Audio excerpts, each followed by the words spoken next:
अगर जितने भी मेल्स यहाँ पे हैं 40 साल से ऊपर वाले, अगर वो हम अपने प्रोस्टेट का बायोप्सी कराएंगे तो 70% को कैंसर निकलेगा, 70% को। तो क्या ये मान लें 70% तो कैंसर से मरने वाले? ऐसा तो नहीं होता। तो वुमेन्स दोज आर अबव 40, अगर आप अपने ब्रेस्ट का बायोप्सी कराएंगे 40% को कैंसर मिलेगा बायोप्सी के माध्यम से।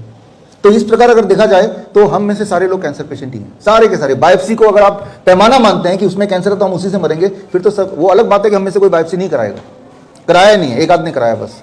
तो बायोप्सी से कैंसर का दिखना डज नॉट मीन कि ये कैंसर ही मुझे मारेगी, क्योंकि अगर ऐसा होता फिर तो बायोप्सी के अनुसार सारे सबके थायराइड में अच्छा खासा कैंसर है ना। तो मैं आपको उदाहरण से बताता हूँ कि कैंसर सेल हम सबके बॉडी में होता है, लेकिन कुछ लोग बायोप्सी कराते हैं, कुछ लोग नहीं कराते हैं, बस इतनी सी बात है। वो हर एक के बॉडी में होता है, और लेकिन वो कैंसर सेल इस कछुए की तरह होता है। Where is the tortoise? Tortoise गायब है यहाँ पे, उधर रखा हुआ है। ये कछुए की तरह होता है, this is like this tortoise, right. तो कछुआ क्या है? अगर यहाँ पे सचमुच का कछुआ होता तो कछुए की प्रवृत्ति ऐसी कि एक जगह बैठा रहता, वो सालों साल तक बैठा रह सकता है, बिना हिले डुले, बिना आवाज़ किए, बिना डिस्टर्ब किए। तो कैंसर सेल होते हैं ज़्यादातर लोगों के बॉडी में जो कि एक ही जगह स्थिर रहते हैं, कुछ डिस्टर्ब नहीं करते, होते हैं जैसे पत्थर की तरफ बैठे रहते हैं, कुछ नहीं करेंगे। छोटा सा लंप है वैसे ही रहेगा, कुछ नहीं करेंगे वो। इसे बोलते हैं मेडिकल भाषा में इंडोलेंट कैंसर सेल्स। तो कैंसर जैसे आपने दिखाया कि देखो बायोप्सी तो कैंसर आया, मैं कराऊंगा तो मेरा भी कैंसर आएगा, आप कराएंगे तो आपका भी आ जाएगा, राइट। तो आएगा ही आएगा।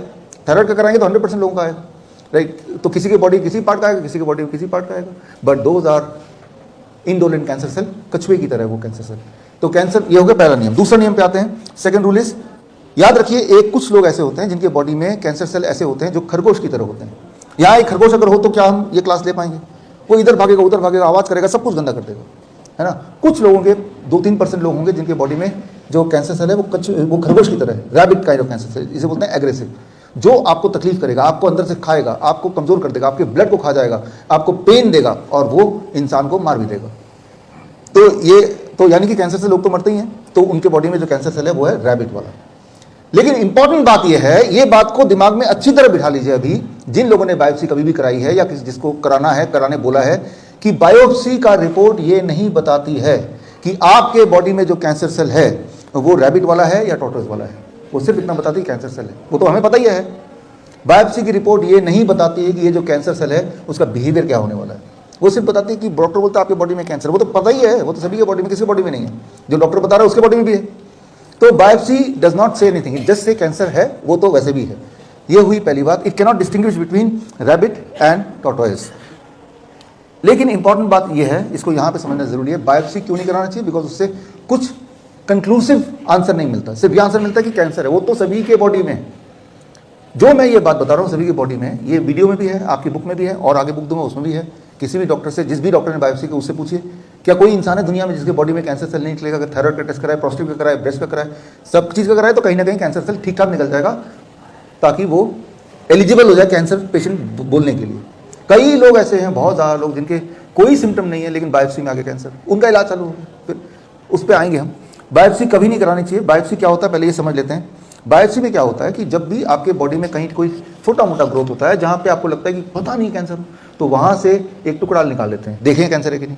टुकड़ा निकालते हैं स्किन का, और वो सेल्स का, उस टुकड़े को एक स्लाइड में डालेंगे, वो स्लाइड ऐसा दिखेगा जैसे ये दिख रहा है, एक्जैक्टली ये बायोप्सी का स्लाइड है। और इसको देख के डॉक्टर बताता है ये कैंसर है कि नहीं कैंसर, ये बायोप्सी का साइंस है। तो लेकिन डॉक्टर जब देख के बताता है तो क्या वो जो उसने बताया वो सत्य है, या वो उस पर कितना विश्वास किया जा सकता है? इस पर एक स्टडी हुआ, उस स्टडी में बायोप्सी के जो एक्सपर्ट्स हैं, पैथोलॉजिस्ट हैं, उनको यही वाला स्लाइड दे दिया 800 अलग अलग पैथोलॉजिस्ट को, जिनमें आपस में कनेक्शन नहीं, बताओ ये कैंसर है कि नहीं है। करीब 43% डॉक्टर्स ने बोला कि ये नॉर्मल सेल है, करीब 33% डॉक्टर्स ने बोला कि ये करीब दिस इज एबनॉर्मल सेल, करीब 19% डॉक्टर्स ने बोला ये तो कैंसर है। तो यानी कि आपके बायोप्सी का रिपोर्ट में कैंसर आएगा कि नहीं आएगा, निर्भर करता है कि आपका वाला स्लाइड कौन से डॉक्टर के हाथ में गया है। ये बात को आपको समझना होगा कि जो डॉक्टर ने बोला वो उस वक्त उसकी जो भी मन हुआ, जो भी उसको लगा वो बोल दिया, बट वो अल्टीमेट सच नहीं है, वो वहीं तक का सच है जब तक कि उसको लग रहा है। वही स्लाइड किसी तीसरे को दिखाएंगे, वो कुछ और बोलेगा। और अगर वो सभी कंसिस्टेंटली बोलते हैं कैंसर ही है, तब भी याद रखिए कैंसर तो हम सबके बॉडी में है ही, तो इसमें कौन सी बड़ी बात है? क्या डॉक्टर ये बता पा रहा है आपका कैंसर वो रैबिट वाला है कि टॉर्टोइस वाला है? आंसर इज नो, साइंस नहीं बता पाता अभी तक तो लेकिन एक बात समझना होगा कि बायोप्सी एक ऐसा प्रोसेस है जिससे आपकी मृत्यु हो सकती है, डेथ हो सकती है, कैंसर से नहीं, बायोप्सी की वजह से। 84% लोग बोलते हैं उनको बहुत पेन होता है, 16% लोगों की ब्लीडिंग हो जाती है, इंटरनल ब्लीडिंग, और करीब 0.1% लोगों के बायोप्सी करते वक्त उनके बॉडी में छेद करते वक्त कोई और ऑर्गन में पंचर हो जाता है, जिससे एक नई बीमारी इंटरनल ब्लीडिंग हो जाती है और 0.11% की डेथ हो जाती है ऑन द बेड ओनली। तो आप देखिए ये सारे बायोप्सी के साइड इफेक्ट है, जो कि एक कैंसर से भी ज़्यादा भयंकर आपको दिख रहे होंगे इमीडिएटली। तो बायोप्सी कभी कराइए मत, जिन्होंने कराया वो आगे ना कराएं, और जो बायोप्सी का रिजल्ट है उसमें विश्वास ना करें, ये बड़ा इंपॉर्टेंट है। बोन मैरो टेस्ट, ये भी बायोप्सी को बोन मैरो टेस्ट करते कहते हैं, एक और रूप है। तो बोन मैरो टेस्ट जब कराते हैं तो ज़्यादातर लोग बोलते हैं कि उनका पेन होता है भयंकर तरीके से, भयंकर पेन होता है, ऐसा पेन जो कभी उन्होंने कभी पहले उनको हुआ ही नहीं हो।